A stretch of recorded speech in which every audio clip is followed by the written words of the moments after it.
होशियारपुर के लाल ने किया कमाल। कार्डियोलॉजिस्ट डॉक्टर भूपिंदर ने अपनी उपलब्धियों से एक बार फिर होशियारपुर को गौरवान्वित किया है। पत्रकार वार्ता के दौरान उन्होंने अपनी हॉस्पिटल और अपने सफर की उपलब्धियों पर बात की है।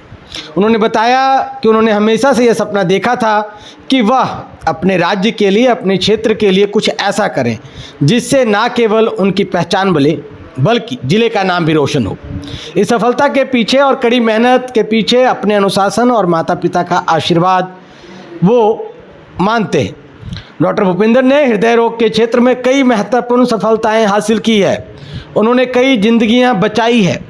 पत्रकारों के सवालों का जवाब देते हुए उन्होंने कहा, हमारा लक्ष्य सिर्फ इलाज करना नहीं है बल्कि लोगों में जागरूकता फैलाना भी है ताकि वे स्वस्थ जीवन जी सकें। अपने ज़िले के युवाओं से वह कहना चाहते हैं कि यदि ठान लिया जाए तो कोई भी कठिनाई आपको नहीं रोक सकती। उनकी इस पत्रकार वार्ता ने लोगों में एक नया उत्साह भर दिया है। देखिए क्या कुछ जानकारी पत्रकार वार्ता में वो दे रहे हैं। मैं doctor Bhupinder, head of the department of cardiology. यहाँ पे हमें आज 1 साल पूरा हो गया है कार्डियक सर्विसेज देते हुए, कैथ लैब की कार्डियोवैस्कुलर सर्विसेज देते हैं। तो उसके बारे में हमने ये मीटिंग रखी है जिसमें हम डिस्कस करेंगे कि हमने क्या क्या अचीव किया और किस तरह से हमने इस रीजन को इम्पैक्ट किया है अपनी सर्विसेज से, और हमारे फ्यूचर के इसके एक्सपेंशन प्लान्स क्या हैं। तो ये सारी चीज़ें हम दे पाए हैं बिकॉज हमें ये सारा प्लेटफॉर्म मिला है। एम्स हॉस्पिटल की जो हाई लेवल फैसिलिटीज़ हैं, आईसीयू फैसिलिटीज़ हैं, वार्ड के लेवल पे फैसिलिटीज़ हैं, पेशेंट केयर है, पेशेंट की कंफर्ट है, ये सारी चीज़ें आजकल के टाइम में मैटर करती हैं। और उसके अलावा जो डिपार्टमेंट के लेवल पे जो हमारे पास मशीनरी प्रोवाइड की है सेंट्रल हेल्थ मिनिस्ट्री ने, वो हाईएस्ट एंड किसी भी हॉस्पिटल में जितनी भी हाईएस्ट पॉसिबल एंड मशीनरी हो सकती है वो हमारे पास अवेलेबल है हार्ट के लिए। और उसके अलावा कुछ ऐसी मशीन्स भी अवेलेबल हैं जो अपर नॉर्थ में, हमारे ये ऊपरी हिस्सा नॉर्थ का है, उसमें से किसी भी गवर्नमेंट सेक्टर में भी अवेलेबल नहीं है। ऐसी फैसिलिटीज भी हमारे पास अवेलेबल है। तो हमने पिछले 1 साल में with the blessing and the support of our director sir doctor DK Singh sir and medical superintendent sir, Dr. Professor Rajiv Gupta sir, and our worthy dean sir, Dr. Akhilesh Pathak sir, इन सब की इनके help से और इनके support से हम ये मुकाम और यहाँ पे हम इस माइलस्टोन पे पहुंच पाए हैं। हम कार्डियोलॉजी विभाग में मेरे साथ 2 फैकल्टी और हैं, doctor Suraj Kumar and doctor Tejinder Singh Malik. ये यहाँ पे assistant professor department of cardiology हैं। तो इसके अलावा डिपार्टमेंट ऑफ कार्डियोलॉजी कभी भी पूरा नहीं हो सकता जब तक इसमें सर्जिकल टीम ऐड नहीं करेंगे, क्योंकि कार्डियोलॉजी में कुछ ऐसी चीजें हैं वो हम कर ही नहीं सकते, या फिर कोई छोटे सेंटर हाथ ही नहीं लगाते अगर उनके पास सर्जिकल बैकअप नहीं है। तो सर्जिकल बैकअप के लिए we have cardiothoracic department who is run by doctor Rajiv Gupta sir, who is head of the department of cardiothoracic surgery। तो कार्डियोलॉजी और कार्डियोथोरेसिक सर्जरी की जो 1 साल की अचीवमेंट्स है वो मैं बताना चाहूंगा। उसमें जो कार्डियोलॉजी और कैथ लैब की अचीवमेंट्स है उसके लिए मैं आपको आगे, तो हमने कैथ लैब स्टार्ट की थी लास्ट ईयर अगस्त 2023 में, जिसमें हमने लगभग 3000 से ज्यादा कैथ लैब प्रोसीजर किए।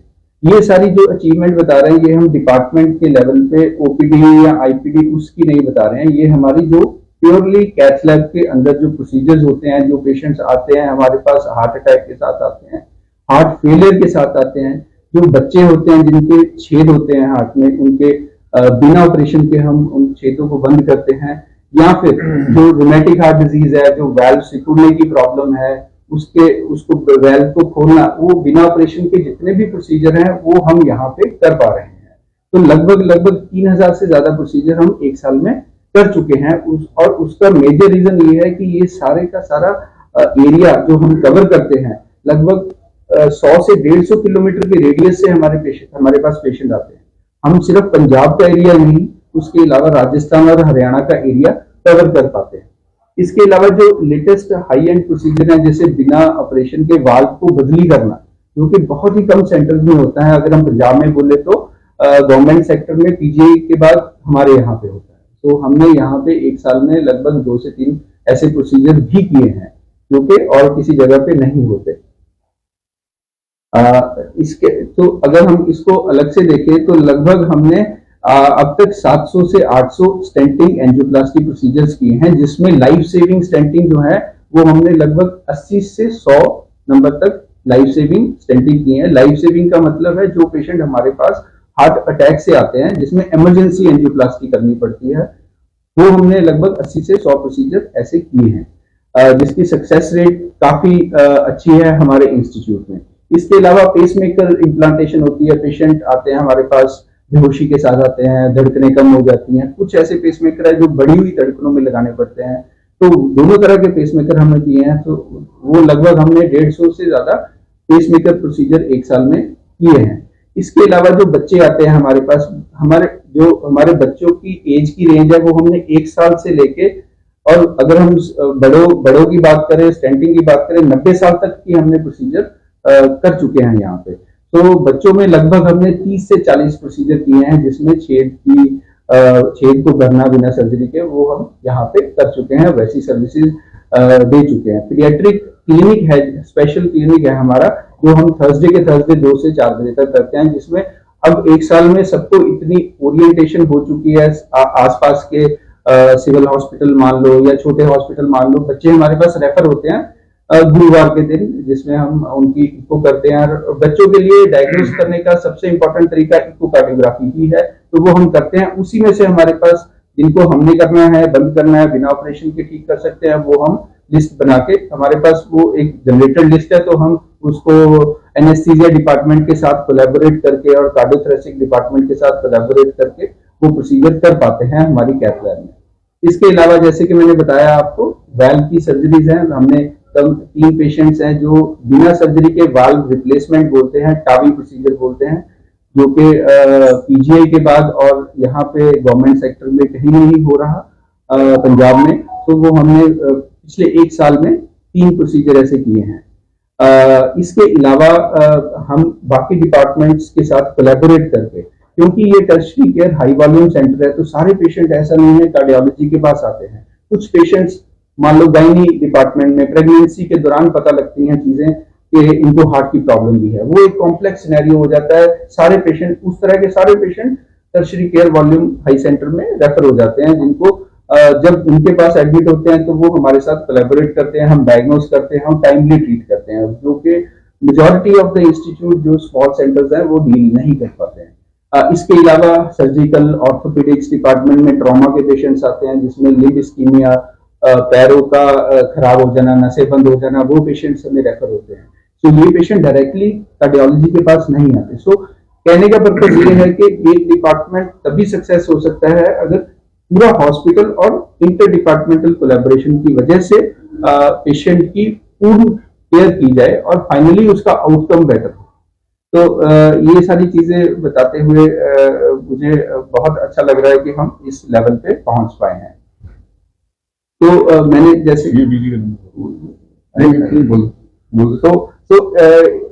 जो चीजें मैंने अभी तक बताई हैं वो हमारा कैथ लैब प्रोसीजर्स हैं। जैसे कि मैं पहले ही फोकस कर चुका हूं कि बिना थोरेसिक कार्डियोथोरेसिक सर्जिकल डिपार्टमेंट से हम सक्सेसफुल नहीं हो सकते। कुछ ऐसे प्रोसीजर्स हैं जिसके लिए हमें थोरेसिक डिपार्टमेंट को इन्फॉर्म करना पड़ता है कि हम ये कर रहे हैं, अगर कोई कॉम्प्लिकेशन होगी तो आपको उसको फेस करना पड़ेगा।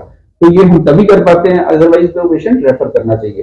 तो हम वो चीज यहाँ पे इसलिए कर पाते हैं कि हमारे पास well equipped cardiothoracic surgical department है।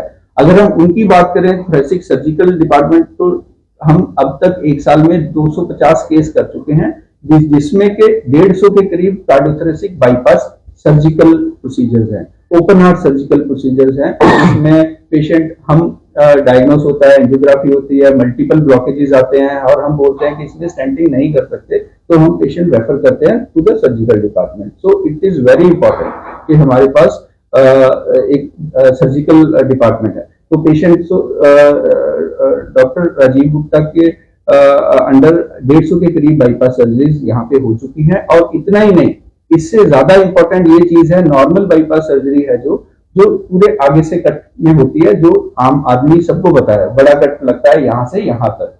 अभी हमने यहाँ पे लगभग 20 के करीब मिनिमली इन्वेसिव बाईपास सर्जरी भी शुरू कर दी है, बिकॉज ये he is a very experience surgeon. तो जिसमें लगभग जो कट का साइज है वो यहाँ पे 1/3 रह जाता है, जिसको हम मिनिमली इन्वेसिव बाईपास सर्जरी बोलते हैं। तो ये एक पर्टिकुलर केसेस होते हैं जिसमें ये चीज की जा सकती है। अगर हम बोले कि सब में ऐसा कर लो, तो सब में ऐसा पॉसिबल नहीं है, तो केस चूज करना पड़ता है कि हाँ इस केस में मिनिमली इन्वेसिव बाईपास सर्जरी की जा सकती है, तो वो चीज हम यहाँ पे करते हैं। उसका फायदा क्या है कि क्यों करनी चाहिए, तो ऑब्वियसली अगर चीरे का साइज ही 1/3 रह जाएगा, 3% रह जाएगा, तो उसकी रिकवरी भी बेटर होगी, इन्फेक्शन के चांसेस भी कम रहेंगे, हॉस्पिटल से डिस्चार्ज भी अर्ली होगा। तो एडवांटेजेस हैं। डिसएडवांटेजेस ये कह सकते हैं कि सब केसेस में नहीं कर सकते, बट यहाँ पे we are able to do minimally invasive valve. उसके अलावा हम वाल्व सर्जरीज भी कर रहे हैं, लगभग 20 के करीब एक साल में वाल्व सर्जरीज कर चुके हैं। बच्चों में सर्जिकल छेद जैसे हम बिना ऑपरेशन के करते हैं, वही चीज हम सर्जरी जो हम नहीं कर पाते तो वो सर्जिकल डिपार्टमेंट में ओपन करके उसको छेद को बंद किया जाता है। तो हमारी जो लिमिट है, हमने सबसे छोटा बच्चा जो बिना ऑपरेशन के किया है वो 1 साल का है। जो सर्जिकल डिपार्टमेंट में सबसे छोटा बच्चा किया है वो 3 दिन का है। तो 3 दिन का बच्चा अगर छेद के साथ आता है, उसमें हम डिवाइस नहीं डाल सकते, हम उसको बिना ऑपरेशन के ठीक नहीं कर सकते। बट ये एक्सपर्टीज है कार्डियोथोरेसिक डिपार्टमेंट में, अगर वो 3 दिन के बच्चे को भी हाथ लगा के उसको ऑपरेट करके उसको घर भेज सकते हैं। तो ये चीजें हम यहाँ पे ऑलरेडी कर चुके हैं। लगभग 40 के करीब ओपन हार्ट सर्जरीज जो बच्चों में छेद को बंद करने की सर्जरीज होती हैं, वो यहाँ पे हो चुकी है 1 साल में। इससे भी ज्यादा इंपॉर्टेंट बात है जो कि हम ये कह सकते हैं गर्व के साथ कि नॉर्थ इंडिया में लगभग अपर नॉर्थ में गवर्नमेंट सेक्टर में बहुत ही कम, मैं नहीं नाम ले पाऊंगा कि कहाँ पे एक्मो प्रोसीजर होता है।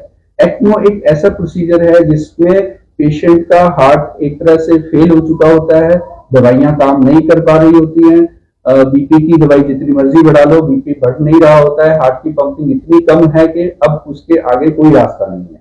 तो उस सिचुएशन में एक ऐसी मशीन है या टेक्निक है जिसको हम एक्स्ट्रा कॉर्पोरियल मेम्ब्रेन ऑक्सीजनेटर बोलते हैं। इस मशीन का नाम आप लोग कोविड भी सुने होंगे, जो बिहार के एक यहाँ का नहीं जानते, हम उस समय झारखंड में थे, वहाँ के झारखंड के एजुकेशन मिनिस्टर को कोविड हुआ और एयर से शिफ्ट किया गया उनको चेन्नई, और चेन्नई में डॉक्टर बालाकृष्णन ने ऑपरेट किया। खैर दुर्भाग्य था कि कई महीनों बाद उनकी डेथ हो गई।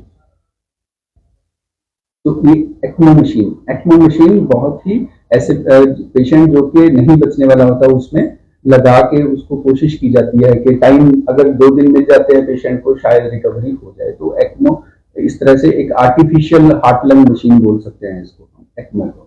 तो जब हार्ट भी फेल हो गया, फेफड़े भी काम नहीं कर रहे हैं, तो हम आर्टिफिशियली सपोर्ट करते हैं। जैसे किडनी कुछ टाइम के लिए फेल हो जाए तो हम उसको डायलिसिस का सहारा लेते हैं। सिमिलरली अगर हार्ट और लंग फेल हो जाए तो हम एक्मो का फॉर द टाइम बिंग 2 दिन 3 दिन 5 दिन तक उसके सहारा ले सकते हैं, जब तक ऑटोमेटिक रिकवरी होती है हार्ट की और या फिर फेफड़ों की ऑक्सीजन और बीपी बेटर होने के सब, फिर हम उससे धीरे धीरे आउट कर लेते हैं। ये एक्मो प्रोसीजर भी हम 4 पेशेंट्स में यहाँ पे कर चुके हैं। इसके अलावा रूटीन प्रोसीजर्स हैं वो तो हर जगह हो रहे हैं, यहाँ पे भी हम कर रहे हैं। टोटल लगभग 250 के करीब हम टोटल कार्डियोथोरेसिक प्रोसीजर यहाँ पे कर चुके हैं। तो इसके अलावा जैसे कि मैंने पहले बताया कि हमारे पास state of the art cath lab है जो कि किसी भी हाई वॉल्यूम और हायर एंड इंस्टीट्यूट में अवेलेबल होनी चाहिए, वो हमारे पास है। और जैसे कि मैंने पहले बताया हमारे पास कुछ ऐसी मशीनें हैं जो कि अपर नॉर्थ में अवेलेबल ही नहीं है। उसमें एक नाम मैं बताना चाहूंगा, artificial intelligence enabled OCT machine. ये एक ऐसी मशीन है जो कि हार्ट की नसों के अंदर जाके उसको कैमरा अंदर से देखती है। तो ये मशीन उस पेशेंट्स में यूज होती है जिसमें कॉम्प्लेक्स प्रोसीजर्स होते हैं, मेजर स्टेंटिंग होती है, कॉम्प्लेक्स स्टेंटिंग बोल सकते हैं उसको, उसमें ओसीटी मशीन यूज होती है जो कि हमारे पास डॉक्टर साहब ने प्रोवाइड करवाई हुई है। तो इस पर्टिकुलर ये सारी चीजें करने से हमारी सोसाइटी में क्या इम्पैक्ट है हमारे कार्डियोथोरेसिक और कार्डियोलॉजी डिपार्टमेंट का, वो मैं बताना चाहूंगा कि हमारा कवरेज एरिया जैसे कि मैंने पहले बताया कि 100 से 150 किलोमीटर के रेडियस से हमारे पास पेशेंट आता है। अपार्ट फ्रॉम पीजीआई के अलावा there is no government institute जो कि इस तरह की हाई एंड सर्विसेज प्रोवाइड करता है। एक तो ये मैं बताना चाहता हूँ। दूसरा कि हर तरह की प्रोसीजर हम कर पा रहे हैं यहाँ पे, और हर एक एज में, जैसे कि मैंने बताया 1 साल से लेके 90 साल तक के पेशेंट अगर हम बचा पा रहे हैं तो हमारे पास उस तरह की फैसिलिटी है। तो हर एज में कर पा रहे हैं और हर तरह का प्रोसीजर हम कर पा रहे हैं। और इसके अलावा हम हार्ट फेलियर क्लिनिक, हमारा एक अभियान है हार्ट फेलियर के लिए, जिसमें कि जो पेशेंट की पंपिंग इतनी कम हो जाती है कि उसको सांस फूलता है, पैरों में सोजिश आती है, धड़कनें तेज रहती है, रात को उठ के बैठना पड़ता है, जिसको हम हार्ट फेलियर सिंड्रोम बोल देते हैं। इस तरह के पेशेंट्स के लिए हम ऐसा नहीं कर सकते कि रूटीन ओपीडी में लाइन बना के खड़े रहे, तो उनके लिए हमने स्पेशल हार्ट फेलियर क्लिनिक की सुविधाएं अवेलेबल करवा रखी हैं, जो कि हम एज ए स्पेशल क्लिनिक चलाते हैं बुधवार को, वेडनेसडे शाम को 2 बजे से 4 बजे तक। और ये हम पिछले 1.5 साल से चला रहे हैं। और इस बीच हमारे पास लगभग 200 से 300 पेशेंट है जो फॉलो अप करते हैं उस पर्टिकुलर क्लिनिक में। और ये एक ऐसी बीमारी है जिसमें 30 से 40% पेशेंट्स नहीं बच पाते कुछ भी करने से, बट हम उसको कुछ प्रोसीजर्स हैं जो हम करते हैं, कुछ तरह के पेस मेकर्स हैं जो हम उनमें करते हैं, कुछ तरह के मेडिकेशंस हैं, कुछ फॉलोअप्स हैं। सबसे इंपॉर्टेंट हमारे इंडिया में फॉलोअप है जो कि बहुत बैड है, पेशेंट्स आते ही नहीं है वापस, तो वो ऑब्वियसली ट्रीट ही नहीं हो पाते अगर मेडिकेशन ही प्रॉपर नहीं लेंगे तो ट्रीट। तो उस पर्टिकुलर चीज को केटर करने के लिए हमने एक स्पेशल क्लिनिक है जिसमें वही पेशेंट आएगा, तो ऑब्वियसली अगर वही पेशेंट आएगा तो उसमें लाइन में भी खड़ा नहीं रहना पड़ेगा, तो पेशेंट को बेटर फीलिंग भी रहेगी, अच्छा मैं जल्दी चला जाऊं, 2 हफ्ते बाद बुलाया तो मैं जाना चाहूंगा क्योंकि मुझे इतना टाइम नहीं लगता, मुझे जाके आना ही है। तो उससे पेशेंट की कंप्लायंस बेटर हो जाती है, विजिट्स बेटर हो जाते हैं। तो ये सारा मुद्दा है क्यों हार्ट फेलियर क्लिनिक चलाना चाहिए, और हम वो सक्सेसफुली यहाँ पे चला रहे हैं और इंटरवेंशन, कैथ लैब इंटरवेंशन भी उन पेशेंट्स में कर रहे हैं। और इसके अलावा मिनिमली इन्वेसिव बाईपास जो मैंने पीछे भी हाईलाइट किया, छोटे कट से सर्जरी जो होती है, उसकी वजह से हम यहाँ के एरिया के बाईपास सर्जरी इम्पैक्ट डाल पा रहे हैं। तो ये तो हमारी जो इम्पैक्ट हमने डाला है। इसके अलावा कुछ एक चीजें हैं जो हम फ्यूचर में प्लान, तो कोई भी चीज ऐसा नहीं है कि कंप्लीट है, तो हमारे में भी कुछ चीजें हैं जो लैकिंग होगी, तो उन चीजों को देखते हुए हम खुद अपना इंटरनल ऑडिट करते हैं कि कहाँ पे हम लैग कर रहे हैं और हमारा फ्यूचरिस्टिक प्लान क्या होना चाहिए। तो कुछ चीजें हैं जो हमने सोची हैं। तो एक तो हमारा जो हार्ट अटैक स्टेमी एक प्रोजेक्ट है जो स्टेट के लेवल पे प्रोजेक्ट, जिसको मिशन अमृत फॉर स्टेमी बोला जा रहा है, उसका पार्ट बनने जा रहे हैं। कुछ ही दिनों में वो चीज स्टार्ट हो जाएगी, जिसमें के हम 4 डिस्ट्रिक्ट्स के साथ कोलैबोरेट करेंगे, वहां से पेशेंट सीधा रेफर होगा, हम एक सोशल मीडिया के जरिए एक कनेक्ट करेंगे उनके साथ, और वहां से पेशेंट किसी को भी हार्ट अटैक होता है, भले वो यहाँ से 100 किलोमीटर की दूरी पे है, वो पेशेंट वो अगर स्पोक हमारे साथ लिंक है, वो डिस्ट्रिक्ट हमारे अंडर आता है, अगर वो नहीं आता है तो किसी दूसरे के अंडर आ रहा है, तो वो प्रोजेक्ट है कंप्लीट। सो हम 4 डिस्ट्रिक्ट्स के साथ अटैच होंगे। अगर पेशेंट वहां जाता है तो 2 ऑप्शन रहेंगे उसके पास, या तो वो हम उसको बोलेंगे कि वहां पे इंजेक्शन लगवा दो और उसके बाद इमीडिएटली शिफ्ट कर दो, या फिर वो अगर हम नियर बाई हैं, वो एरिया या पेशेंट हमारे नियर बाई है, हम डायग्नोज करेंगे ये हार्ट अटैक है, immediately shift to AIIMS Bathinda, और हमारी टीम यहाँ पे रेडी रहेगी उसको इमरजेंसी एंजियोप्लास्टी करने के लिए, और जो भी बेस्ट पॉसिबल प्रोसीजर उस हार्ट अटैक के पेशेंट को बचाने के लिए। और ये प्रायोरिटी है आज की डेट में, क्योंकि हमारे पास 1 साल में जो हमने देखा है, पेशेंट हार्ट अटैक वाले लगभग 24 घंटे के बाद आते हैं, जिसमें कि उस टाइम तक पेशेंट का हार्ट डैमेज हो चुका होता है और किसी भी सेंटर में जाएंगे वो रिकवरी नहीं हो पाएगी। सो time is very very important in heart attack patient. तो उसी पॉइंट को देखने के लिए ये मिशन जो स्टेट ने स्टार्ट किया है, और हम उसमें बहुत अच्छे से पार्टिसिपेट कर रहे हैं और करेंगे, और हमारा आउटपुट देंगे, 4 डिस्ट्रिक्ट्स कवर करेंगे। तो स्टेमी है ST सेगमेंट एलिवेशन MI, ये टेक्निकल नेम है, और उसका जो लिटरल सबके लिए कॉमन नेम है वो हार्ट अटैक है, एक्यूट हार्ट अटैक। पेशेंट को कुछ नहीं है, सडनली चेस्ट पेन हुआ, प्रोफ्यूज स्वेटिंग, सांस रुका, तो पेशेंट के लिए वो नॉर्मल सोया था और सडनली उसको नाइट में कोई सिम्टम हुआ, और अगर वो कहीं पे जा पाता है और वो हमसे कनेक्ट कर पाते हैं तो उसके लिए उससे बेटर फैसिलिटी नहीं हो सकती, भले वो किसी गांव में भी है। अगर मैं उसके लिए ये भी डायग्नोज कर दूंगा कि ये स्टेमी है, अगर मैं अप्रूव कर देता हूं और ये इंजेक्शन लगाना है, तो उससे उसकी लाइफ और उसका हार्ट सेव हो जाएगा, मसल सेव हो जाएगा। उसकी पंपिंग डाउन नहीं होगी और बाई द टाइम वो हमारे पास पहुंच जाएगा तो हम जो नेक्स्ट प्लान है वो कर पाएंगे। सो उसके अलावा जो नेक्स्ट हमारा फ्यूचर प्लान है, expansion of the cardiac services by adding a proposal for the second cath lab. जैसे कि मैंने बताया हम 3000 से ज्यादा केस कर चुके हैं यहाँ पे, बट हमारे पास लोड इससे भी ज्यादा है जिसमें हम पेशेंट को डेट करते हैं, आगे बोलते हैं कि अगले हफ्ते आओ। तो वो चीज को कर्व करने के लिए, क्योंकि सर्विसेज हम प्रोवाइड कर पा रहे हैं तो पेशेंट बाहर से भी रेफर होके आते हैं, एंजियोग्राफी करवा के आते हैं, बाईपास करवाना चाहते हैं, वेल सर्जरीज यहाँ करवाना चाहते हैं, तो वो डेट हम पोस्टपोन टाइम पीरियड कम करने के लिए we are planning to get a proposal for the second cath lab. और इसके अलावा जो हम करना चाह रहे हैं कि असिस्ट डिवाइसेस या हार्ट ट्रांसप्लांट का जो हमारा फ्यूचर प्लान है, क्योंकि जो एंड स्टेज हार्ट डिजीज है जिसमें कि एक ऑप्शन मैंने बताई कि एक्मो है, हार्ट फेल हो गया, फेफड़े फेल हो गए, तो उसमें हम एक्मो का सहारा लेते हैं। उसके नेक्स्ट लेवल पे आता है हार्ट असिस्ट डिवाइसेस जिसमें कि आर्टिफिशियल हार्ट को बोल सकते हैं, या फिर उस पर्टिकुलर पेशेंट को जो हमारे पास एकदम खत्म हो रहा है, हमारे सामने खत्म हो रहा है, हम कुछ भी नहीं कर पा रहे हैं, तो असिस्ट डिवाइसेस का रोल आ जाता है, मतलब आर्टिफिशियल हार्ट का रोल आ जाता है, जो कि एक ब्रिज भी हो सकता है या परमानेंट थेरेपी भी हो सकती है पेशेंट के लिए। अगर वो ब्रिज है, ब्रिज का मतलब है कि उसको हमने असिस्ट डिवाइस डाल दी और फिर हम प्लान कर रहे हैं कि जब इसको हार्ट मिल जाएगा तो ट्रांसप्लांट कर देंगे, तो वो एक ब्रिज की तरह भी काम कर सकता है कि आज पेशेंट सीरियस है, उसको एक तरह से उसको बचा दो, 1 महीना 2 महीना निकलवा दो असिस्ट डिवाइस की हेल्प के साथ, और फिर 2 महीने बाद जब उसको हार्ट मिल जाएगा तो उसको ट्रांसप्लांट। तो ये हमारा फ्यूचर प्लान है जो कि इस रीजन में बहुत लैकिंग है। रादर मैं ये कहना चाहूंगा कि ऑल ओवर इंडिया ये चीजें उतनी सक्सेसफुल नहीं है, बहुत कम सेंटर्स हैं, रादर प्राइवेट सेक्टर्स हैं जो कि पेशेंट नॉर्मल अफोर्ड नहीं कर पाते हैं, और जो हार्ट फेलियर है वो हमारे इंडिया में रादर वर्ल्ड वाइड एक बूम है। इतनी हाई मोर्टेलिटी और डेथ रेट है हार्ट फेलियर का, जिसके हमें डेडिकेटली काम करना चाहिए।